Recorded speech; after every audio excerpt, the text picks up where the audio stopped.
Shalom sahabat kuntum yang terkasih, kita jumpa lagi pada hari ini, hari Kamis tanggal 19 Januari tahun 2023. Hari ini merupakan hari biasa dalam pekan biasa yang kedua dengan warna liturgi adalah hijau. Kuntum pada hari ini mengambil tema menjadi pribadi yang berintegritas, taat, dan patuh kepadanya. Sahabat kuntum yang terkasih, struktur bacaan kita pada hari ini terdiri dari bacaan pertama yang diambil dari kitab Ibrani 7 ayat 25 sampai dengan kitab Ibrani 8 ayat 6. Mazmur tanggapan diambil dari kitab Mazmur 40 ayat 7 sampai dengan 10 dan ayat 17. Bait pengantar Injil diambil dari kitab 2 Timotius 1 ayat 10 dan bacaan Injil pada hari ini diambil dari Injil Markus 3 ayat 7 sampai dengan 12. Bacaan Injil pada hari ini sama dengan bacaan Injil pada hari Kamis tanggal 20 Januari tahun 2022.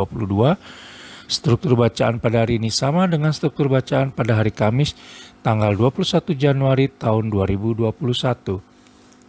Baik sahabat kuntum yang terkasih, saya akan bacakan bacaan Injil kita pada hari ini yang diambil dari Injil Markus 3 ayat 7 sampai dengan 12. Yesus menyembuhkan banyak orang. Kemudian Yesus dengan murid-muridnya menyingkir ke danau, dan banyak orang dari Galilea mengikutinya. Juga dari Yudea, dari Yerusalem, dari Idumea, dari seberang Yordan, dan dari daerah Tirus dan Sidon datang banyak orang kepadanya. Sesudah mereka mendengar segala yang dilakukannya, Ia menyuruh murid-muridnya menyediakan sebuah perahu baginya karena orang banyak itu, supaya mereka jangan sampai menghimpitnya. Sebab ia menyembuhkan banyak orang, sehingga semua penderita penyakit berdesak-desakan kepadanya hendak menjamahnya. Bila mana roh-roh jahat melihat dia, mereka jatuh tersungkur di hadapannya dan berteriak, "Engkaulah anak Allah." Tetapi ia dengan keras melarang mereka memberitahukan siapa dia. Demikianlah Injil Tuhan, terpujilah Kristus. Sahabat kuntum yang terkasih, sebelum kita teruskan renungan kita pada pagi hari ini, jangan lupa untuk menekan tombol like dan subscribe yang ada di bawah video kuntum ini, agar kuntum dapat terus berkembang semakin baik di masa yang akan datang. Sebelumnya saya sampaikan terima kasih, dan mari kita lanjutkan renungan kita pada pagi hari ini. Sahabat kuntum yang terkasih, bacaan Injil pada hari ini yang diambil dari Injil Markus 3 ayat 7 sampai dengan 12 menceritakan betapa Yesus Kristus menyembuhkan banyak orang sakit dan mengeluarkan roh-roh jahat dalam diri orang yang datang kepadanya. Ada dua reaksi berbeda yang muncul terhadap perintah Yesus Kristus setelah ia melakukan penyembuhan dan pengusiran roh-roh jahat, sebagaimana kita bisa baca dalam Injil Markus 3 ayat 12, yaitu yang pertama, reaksi pertama adalah ketaatan akan perintah yang dikeluarkan oleh Yesus Kristus setelah penyembuhan terjadi. Anehnya, ketaatan itu dilakukan oleh roh-roh jahat. Mereka taat dan tidak memberitahukan kepada siapapun apa yang telah dilakukan Yesus Kristus. Yang kedua, reaksi kedua yang berbeda dengan reaksi pertama adalah ketidaktaatan akan perintah yang dikeluarkan oleh Yesus Kristus setelah penyembuhan terjadi. Dalam banyak literatur Injil, dapat kita temukan bahwa orang-orang yang disembuhkan malah berbicara kemana-mana bahwa Yesus Kristus adalah Mesias dan telah melakukan berbagai penyembuhan dan mujizat.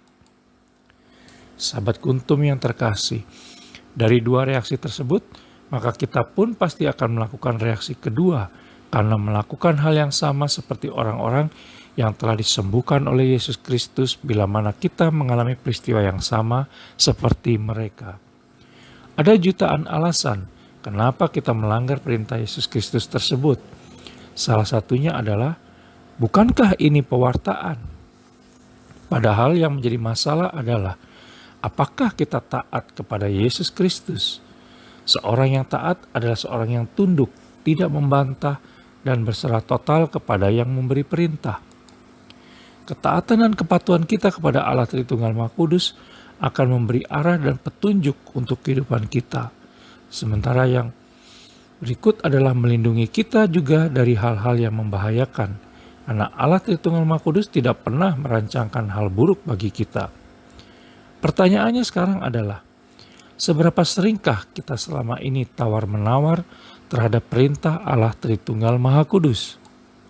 Mengingat Yesus Kristus adalah pribadi yang memiliki integritas di dalam hidupnya, maka kita bisa melihat bahwa kata-katanya selalu selaras dengan perbuatannya, sehingga kuasanya menjadi sangat nyata.